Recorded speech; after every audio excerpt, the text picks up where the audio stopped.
Well, hi there. I'm Noreen from Creative Memories, and I'm here to introduce you to the little tool you never knew you needed, the Creative Memories Anti-Stick Powder Tool.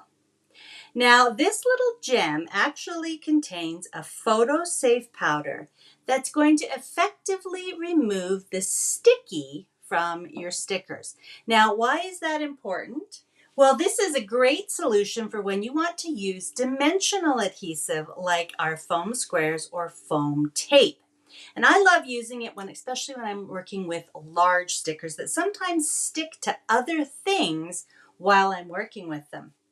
It's also going to help you avoid sticker collapse, which is when you have a sticker that you've used foam squares or foam adhesive on, but once you place it in the album, the other parts that are not held up by a foam square tend to collapse and stick to the other parts of your layout, which really negates the whole purpose of using dimensional adhesive. Now, in the past, I've known people who have used talcum powder, baby powder, or even cornstarch to try and remove the stickiness from their stickers before adding their dimensional adhesive. But none of those options are photo safe, so please don't use those. Use this little tool instead. And our tool is so easy to use. So if you've ever used other styles of powder tools that have a bottle with a brush tip or come in a little pouch or pillow style applicator, you know that they can sometimes be messy or give uneven results. Well, this one has a great sponge applicator to dispense and disperse just the right amount of powder, and very little mess or cleanup is needed afterwards. So it really is genius. So let me show you how to use it. Now, we've printed the instructions right on the back of the box for you, but let's go through them together. So when you receive your anti-stick powder tool for the first time, you're just going to want to pull the cap off. You don't need to unscrew it or anything, just pull it off. Then we're going to unscrew this applicator tip.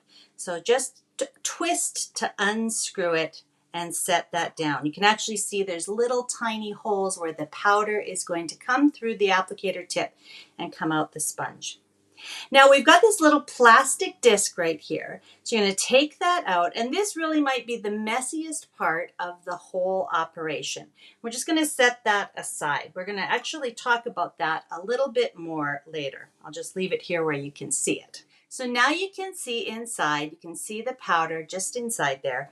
We're going to reattach the sponge applicator, make sure that's on nice and tight, and then just snap the cap on. So you're ready to go now. And when you want to use it, we're just going to pull the cap off. Don't unscrew the cap, otherwise you're going to unscrew the applicator and you may run the risk of the powder kind of falling out. So just pull off the cap, and then you're going to tap the powder onto the back of a sticker. So I have one of the same Christmas charms stickers that I showed you in the previous layout, and I'm just going to turn it over and I'm going to start tapping the sponge tip applicator on the back of my sticker. And initially you'll feel that the sponge will sort of stick to the sticker.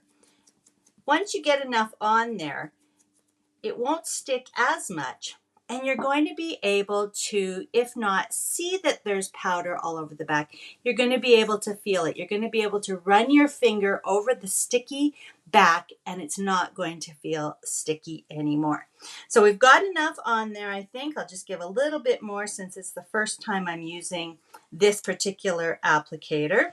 And you'll notice that there's really no residue to clean up. If you do get a little bit of residue on your work surface, it'll just wipe up really easily with a damp cloth. So now I can go ahead and add some foam squares, and I'm just going to add the same amount of foam squares that I added to my first layout. I just put them on the sides here, and then when I attach them to my layout by removing the little back pieces and placing this down, you can see that if my sticker gets compressed against the layout surface, it's actually not going to stick. So I can actually use fewer foam squares and still get a great result. Now let's talk really quickly about this little disc that we pulled off the top of our powder. Now you can discard this.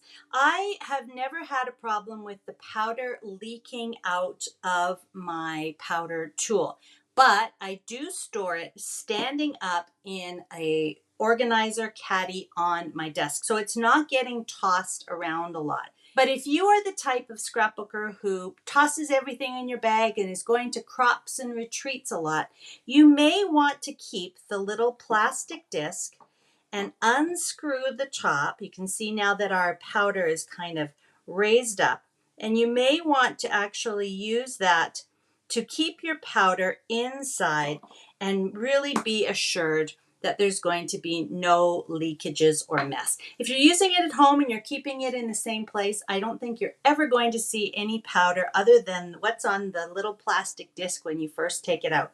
But if you do travel a lot with your supplies, you may want to take that extra precaution. So it's not necessary, but it's totally up to you.